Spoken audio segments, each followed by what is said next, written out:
मुझे इन्वेस्ट करना है। इन्वेस्टमेंट? अरे बेटा, आप अभी 8th क्लास में हो। आप अभी पूरा ध्यान अपना पढ़ाई पे रखो। जब आप अच्छे से मार्क्स लाओगे, कुछ बन जाओगे, तब आप सेविंग करना, इन्वेस्टमेंट करना। अभी इन्वेस्टमेंट का टाइम नहीं है। पूरा फोकस अपनी पढ़ाई पर करो, ठीक है? पापा, मुझे शेयर्स लेने हैं। शेयर्स खरीदना है? ये तुझे किसने बोला? एक बी प्लान करके चैनल है, उसमें बताया था कि वॉरेन बफे ने 13 साल की उम्र में पहला शेयर लिया था। उसके बाद धीरे धीरे करके उन्होंने और शेयर्स लिए।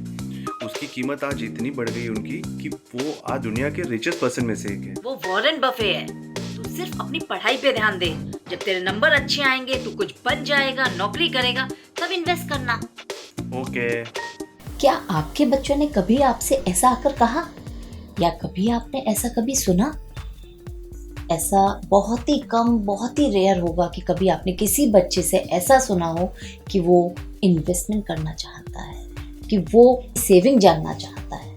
उसका रीज़न बच्चे नहीं है। उसके लिए हम सिर्फ बच्चों को नहीं दोष दे सकते कि बच्चे नहीं चाहते हैं। एक्चुअली में हमारी इंडिया की जो एजुकेशन है वो सबसे ज़्यादा इसके लिए रिस्पॉन्सिबल है, क्योंकि हमारी इंडिया की एजुकेशन में ये सिखाया ही नहीं जाता कि मनी किस तरीके से सेव करनी चाहिए, या फिर मनी की क्या इम्पोर्टेंस है, या फिर फाइनेंशियली फ्रीडम का क्या मतलब होता है, या फिर फाइनेंस से रिलेटेड कुछ ज़्यादा डिटेल में बताया जाए। अगर बच्चा 5th क्लास में भी है तो उसको क्या मनी सेविंग के बारे में नहीं बताना चाहिए? उनको क्या फाइनेंस के बारे में नहीं पता होना चाहिए? या फिर अगर बच्चा आगे बढ़ता है तो क्या उसको ये सपना नहीं दिखाना चाहिए कि वो चाहे तो एक बिजनेसमैन या बिजनेस वुमेन भी बन सकता है? क्योंकि हमारी इंडिया में सिर्फ और सिर्फ जॉब करना सिखाया जाता है, एंटरप्रेन्योर बनना नहीं सिखाया जाता। उनको सिर्फ ये कहा जाता है कि आपको आगे जाके जॉब करना है। अगर स्कूल्स में इस तरीके की एजुकेशन दी जाए कि बच्चों को मनी सेविंग पर, मनी की इम्पोर्टेंस बताई जाए, किस तरीके से वो फाइनेंशियली फ्री होंगे, इस सब के बारे में बताया जाए, तो हमारी इंडिया बहुत आगे बढ़ सकती है। उनको बिजनेस के बारे में डीप नॉलेज दी जाए, चाहे वो बच्चे की चॉइस है कि बच्चा जॉब करे या बिजनेस करे, लेकिन एटलीस्ट पढ़ाना तो सब चाहिए। क्योंकि अगर ज़्यादा बिजनेस की नॉलेज दी जाएगी तो हमारी इंडिया से एंटरप्रेन्योर बहुत ज़्यादा निकलेंगे, जिससे कि बच्चा, फैमिली और कंट्री भी आगे बढ़ेगा। सेकंड थिंग, बच्चा कभी इन्वेस्टमेंट के बारे में नहीं बात करता तो उसका रीज़न बच्चा नहीं है, स्कूल रिस्पॉन्सिबल है। सेकंड थिंग, आप और हम रिस्पॉन्सिबल हैं। क्यों? क्योंकि कभी भी हम बच्चे के सामने सेविंग से रिलेटेड तो बात करते ही नहीं है। कभी भी हम बच्चे को कहते ही नहीं है कि आपको सेविंग करनी चाहिए, या इन्वेस्टमेंट तो वर्ड उनके सामने कहते ही नहीं है। अगर आप अपने बच्चे का फ्यूचर सुधारना चाहते हैं तो आपको उसको मनी की इम्पोर्टेंस बतानी चाहिए। देखिए, आप अपने बच्चे को सब कुछ देते हैं, जो भी बच्चा मांगता है, जो ज़रूरत है वो तो सब पूरा करते ही हैं सारे पेरेंट्स, जैसे भी करें। कुछ लोगों के पास इतना पैसा होता है वो इजीली कर देते हैं, जिनके पास नहीं भी होता है वो भी अपना सब कुछ लगा देते हैं। आप उनकी ज़रूरतों को पूरा करते हैं, उनको अच्छे स्कूल में पढ़ाते हैं, अच्छी एजुकेशन, अच्छे कपड़े, अच्छा खाना, सब कुछ आप देते हैं। उनको कोई गिफ्ट चाहिए आप वो देते हैं। बच्चे ने अगर एक बार भी कहा कि मुझे ये टॉय चाहिए, आप वो ला कर दे देते हैं। उनको अगर आईफोन चाहिए, आईफोन दे देते हैं। क्या आपने सोचा है कभी, क्या बच्चों को रियलिटी में आईफोन की ज़रूरत है?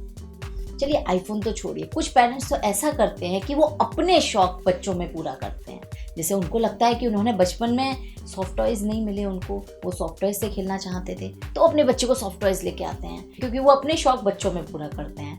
कुछ को लगता है कि उनको बचपन में प्ले स्टेशन नहीं मिला तो वो बच्चे को प्ले स्टेशन दिलाते हैं। कुछ को लगता है कि उनको क्रिकेट खेलना था, क्रिकेट किट नहीं मिली तो वो क्रिकेट किट दिलाते हैं। लेकिन कभी वो ये जानने की कोशिश नहीं करते कि एक्चुअली में बच्चे को क्या चाहिए। तो जो बच्चे को चाहिए, जितनी उसकी रिक्वायरमेंट है, आप बस उतना ही खर्च कीजिए, क्योंकि हो सकता है कि जो पैसे आप एक्स्ट्रा खर्च कर रहे हैं वो आप अगर इन्वेस्ट करेंगे तो बच्चे का फ्यूचर ज़्यादा सिक्योर होगा। देखिए, मैं ये नहीं कह रही कि पेरेंट्स को बच्चे के शौक पूरे नहीं करने चाहिए। हर पेरेंट्स करता है और हर पेरेंट्स को करना भी चाहिए, लेकिन एटलीस्ट बच्चे को ये बताना चाहिए कि जो पैसा है वो पेड़ से नहीं आता, उसको अर्न करना पड़ता है। जिस दिन बच्चे को ये समझ में आ गया, वो पैसे की इम्पोर्टेंस करना सीख जाएगा। और अगर आपने उसको ये सिखा दिया तो समझिए आपने उसका फ्यूचर बदल दिया, क्योंकि आप उसका प्रेजेंट तो नो डाउट बहुत अच्छा कर रहे हैं। सोचिए, आपने अभी उसकी हर डिमांड को पूरा किया, हर शौक को पूरा किया, लेकिन जब वो कॉलेज में आएगा तब भी वो आपसे यही एक्सपेक्ट करेगा कि मुझे पार्टी है तो मुझे पेरेंट्स रुपए दें, 20,000 50,000 जो भी उसकी डिमांड है वो आपसे मांगेगा।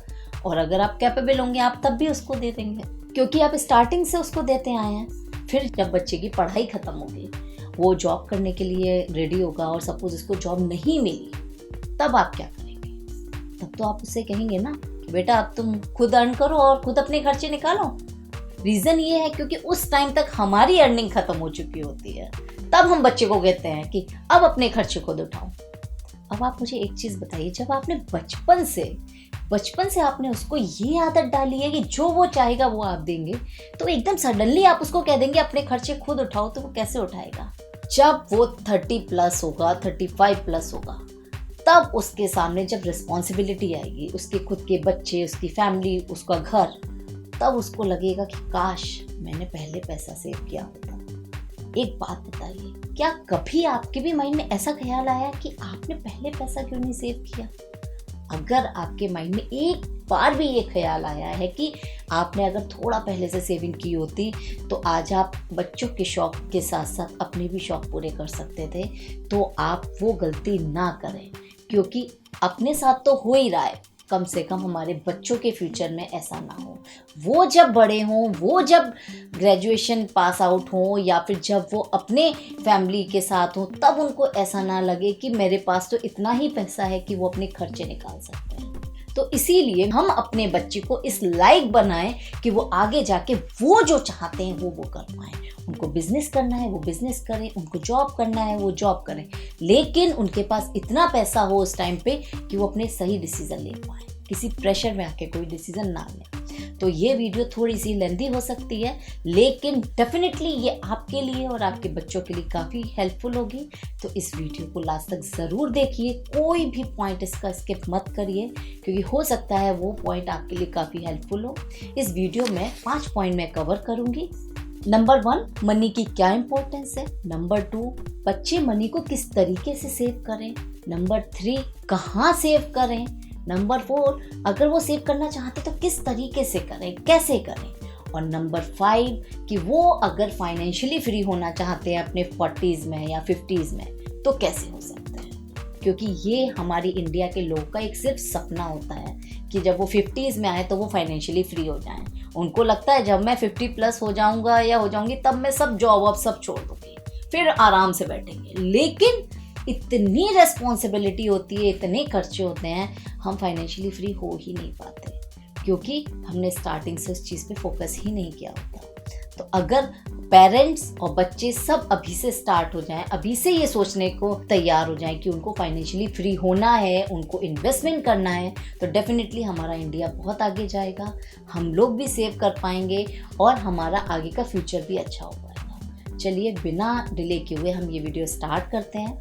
और अगर आपको लगता है कि इससे आपको थोड़ी सी भी इंफॉर्मेशन मिली है या फिर ये वीडियो आपके बच्चे के लिए थोड़ी सी भी हेल्पफुल है, तो आप इस वीडियो को लाइक कीजिए और शेयर कीजिए। और मेरे इस चैनल को अगर आपने अभी तक सब्सक्राइब नहीं किया है तो सब्सक्राइब ज़रूर कीजिए और इस बेल आइकन को प्रेस करना बिल्कुल भी ना भूलिए। चलिए स्टार्ट करते हैं वीडियो को।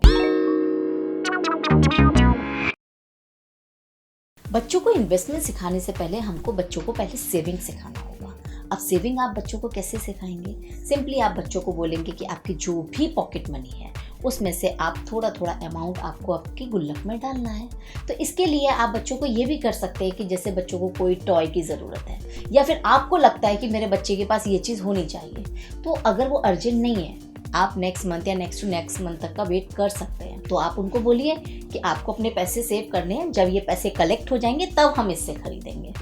अब हो सकता है कुछ बच्चे तैयार हों, कुछ बच्चे नहीं भी तैयार होंगे, उनको लगेगा हम अपनी पॉकेट मनी क्यों डालें गुल्लक में, ये तो पेरेंट्स का दिलाने का काम है। लेकिन अगर आप उनको ये कहेंगे कि अगर आपने 20 रुपये सेव किए पर डे के, तो उसमें से 10 रुपये मैं डालूंगा। मतलब कि अगर आप जितने पैसे गुल्लक में डालेंगे उसका 50% अमाउंट आपके पेरेंट्स डालेंगे। सपोज अगर बच्चे ने 50 रुपये गुल्लक में डाले तो आप 25 रुपये डालेंगे।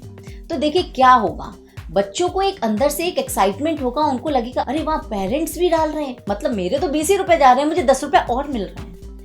ये साइकोलॉजी है। देखिए, जब आप कोई भी प्रोडक्ट बाय करते हैं ऑनलाइन और अगर उस पर आपको 10 रुपये या 20 रुपये का भी कूपन मिलता है तो ये लगता है पता नहीं कितने रुपए का कूपन मिल गया, एक अलग से खुशी सी होती है।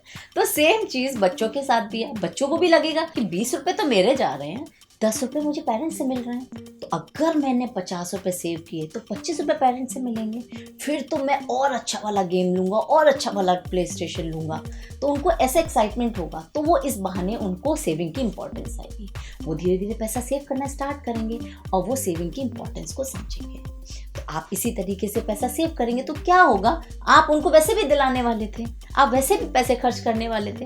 अब क्या होगा, आपने इस बहाने बच्चों को एक हैबिट डाल दी पैसे सेव करने की। 2 महीने बाद 3 महीने बाद पैसे आपने निकाले, उससे बच्चे को वो गिफ्ट दिला दिया या वो जो ज़रूरत की चीज़ थी वो दिला दिया। तो इससे क्या हुआ कि बच्चे में सेविंग की हैबिट पड़ी। अब वो नेक्स्ट मंथ भी स्टार्ट करेगा। तो आप बच्चों को बोल सकते हैं कि आपको अगर कुछ नहीं भी चाहिए तो भी सेव करिए, तो भी मैं डालूंगा या डालूंगी। उससे क्या होगा, बच्चे फिर सेव करेंगे। तो जब वो सेव करेंगे तो नेक्स्ट मंथ या 5 मंथ या फिर 6 मंथ के बाद आप वो पैसा निकालिए। उनको बोलिए 50% तो आपको जो चाहिए वो खरीदिए। कम से कम उनको लगेगा कि उनकी सेविंग से मिल रहा है। उनको एक अंदर से खुशी होने लगेगी, और जब खुशी होने लगेगी तो वो सेविंग का इंपॉर्टेंस समझ जाएंगे। तो आप उनको 50% उनको दीजिए और बोलिए ये जो 50% अमाउंट है ये मैं आपके बैंक अकाउंट में डालूंगा या डालूंगी। तो उनको बताइए कि ये आपका बैंक अकाउंट है, ये मैंने अभी ज्वाइंट में खुलवाया क्योंकि आप अभी 18 साल के नहीं हैं। जब आप बड़े हो जाएंगे तब ये आपका बैंक अकाउंट होगा और इसमें मैं आपका 50% पैसा डाल रहा हूँ। इससे ये होगा कि बच्चों को ये लगेगा कि मेरे फ्यूचर के लिए इन्वेस्ट किया जा रहा है। देखिए, हर पेरेंट्स फ्यूचर के लिए इन्वेस्ट करता है, लेकिन अगर बच्चों को बताएंगे तो उनको और खुशी होगी, उनको समझ में आएगा कि हमारे फ्यूचर के लिए भी सेविंग हो रही है और हमें भी उसमें सपोर्ट करना है। तो हो सकता है वो आपसे ज़िद करना भी छोड़ दें। कुछ महंगी चीज़ें होंगी जिसके लिए वो ज़िद करते होंगे, तो हो सकता है वो सोचकर वो ज़िद भी ना करें। तो आपको वो 50% पैसा आप उसके बैंक अकाउंट में डाल देना है। तो ऐसा अगर आपने 1 साल तक किया तो उसके बैंक अकाउंट में सफिशिएंट पैसा हो जाएगा। तो अब आपको सिर्फ वो बैंक अकाउंट में पड़ा हुआ नहीं छोड़ना है, क्योंकि देखिए बैंक अकाउंट में छोड़ देंगे तो कितना पैसा मिलेगा आपको, कुछ भी नहीं। अगर आपने FD भी करा दी तो भी कोई खास रिटर्न नहीं मिलेगा। तो आपको उन पैसे को सही जगह इन्वेस्ट करना है। ऐसा इन्वेस्टमेंट करना है जिससे कि आपको 15 से 20% रिटर्न मिले।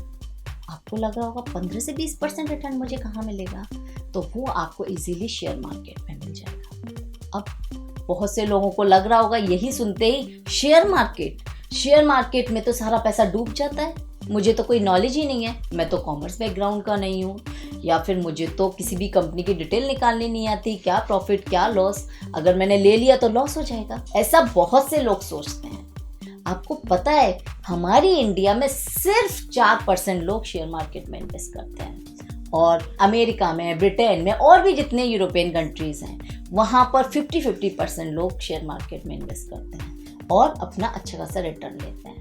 तो इसके लिए मैं आपको कुछ ऐसी इजी ट्रिक्स बताऊंगी जिससे कि आप इन्वेस्ट कर पाएंगे और अच्छा खासा रिटर्न भी ले पाएंगे और आपको कोई लॉस भी नहीं होगा। आपको पता है वॉरेन बफे ने 13 इयर्स के जब थे तब उन्होंने अपना पहला शेयर लिया था, और उसके बाद उनको शेयर से प्रॉफिट हुआ तो उन्होंने बहुत सारे शेयर्स खरीदे, जिसकी वजह से वो दुनिया के रिचेस्ट पर्सन में से एक है। तो इसके लिए आपको क्या ध्यान रखना है, अगर आपको कुछ भी नहीं पता है शेयर मार्केट के बारे में, स्टॉक के बारे में, तो आप शेयर मार्केट में या स्टॉक में कैसे इन्वेस्ट करेंगे, वो आपको कैसे समझ आएगा कि आपको लॉस ना हो। तो देखिए, मैं आपको एक स्टोरी बताती हूँ जिससे कि आपको आइडिया लग जाएगा कि आप कैसे इन्वेस्ट करेंगे। एक बार एक टीचर ने बच्चों को बोला और कुछ सीएस को बोला कि आपको कुछ शेयर पिक करने हैं जिससे कि 5 साल बाद थोड़ा प्रॉफिट हो। ये मैं देखूंगा कि किस तरीके के शेयर आप पिक कर रहे हैं। बच्चों ने भी अपने शेयर पिक कर लिए। बच्चे क्या, 5-6 क्लास के बच्चे, और जो सीएस थे वो तो काफ़ी इंटेलिजेंट होते हैं, उन्होंने भी पिक कर लिए। उन्होंने सारी कंपनीज की डिटेल निकाली, सब देखा कि इसका क्या प्रॉफिट है क्या लॉस है, सारी डिटेल निकाल के उसके बाद उन्होंने कंपनीज को पिक किया। अब बच्चों ने क्या देखा ये तो बच्चे जानते हैं। जब 5 साल हुए उसके बाद जब टीचर ने देखा कि उन्होंने कौन कौन सी कंपनीज पिक की थी, तो नो डाउट सीए की कंपनी ने भी प्रॉफिट किया, लेकिन बच्चों की कंपनी ने ज़्यादा प्रॉफिट किया।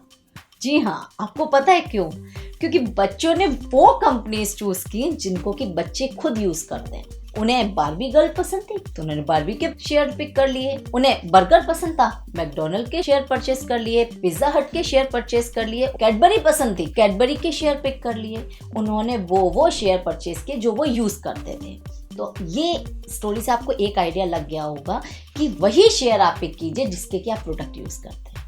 देखिए, जैसे एक एग्जांपल के तौर पे मैं आपको बताती हूँ कि आपको पता है कि अभी आज के टाइम में आपको पतंजलि टूथपेस्ट मोस्टली घरों में मिल जाएगा।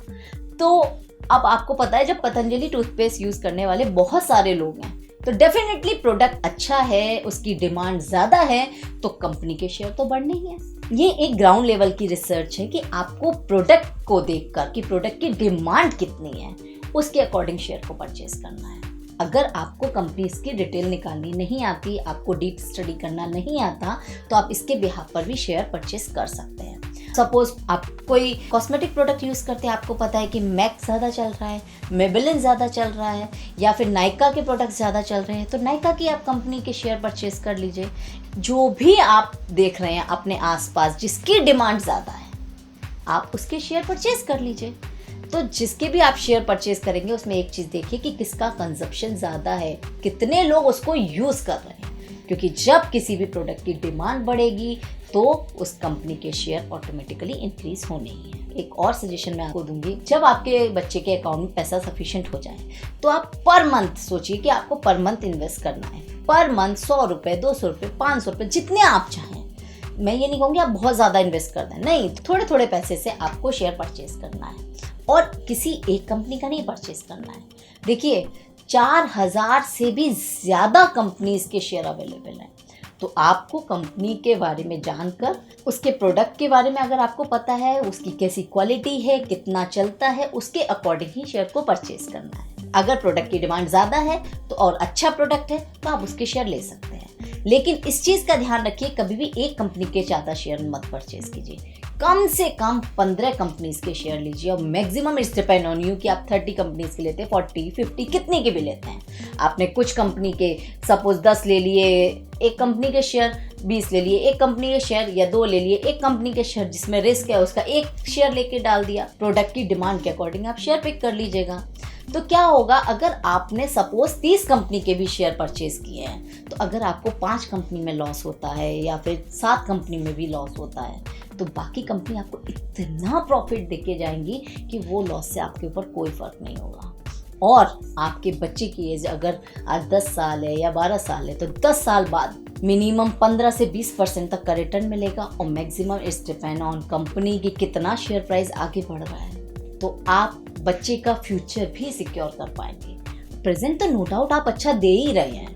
आप इस तरीके से इन्वेस्ट करके जब वो बच्चा 25 साल का होगा उस टाइम पे उसको ये नहीं लगेगा कि उसको तुरंत जॉब करनी है। उस टाइम पे उसके पास इतना पैसा होगा कि वो चाहे तो जॉब करे या वो चाहे तो बिजनेस करे। और आपने स्टार्टिंग से उसको सेविंग की हैबिट डाली हुई है, मनी की इंपॉर्टेंस बताई हुई है, तो वो उस टाइम पे पैसे को वेस्ट भी नहीं करेगा। तो अगर आप इस तरीके से अपने बच्चे को सेविंग की हैबिट डालेंगे, इन्वेस्टमेंट की हैबिट डालेंगे, तो डेफिनेटली वो अच्छा खासा अर्न कर पाएंगे आगे जाके और फाइनेंशियली फ्री हो पाएंगे। जब वो 40s या 50s में आएंगे तो पूरी तरीके से फाइनेंशियली फ्री हो जाएंगे। फाइनेंशियली फ्री से मतलब है कि वो अपने खर्चे निकालने के लिए उनको ये नहीं होगा मंथ एंड में कि पैसा कहाँ से आएगा, क्योंकि उनके पास सफिशिएंट अमाउंट होगा।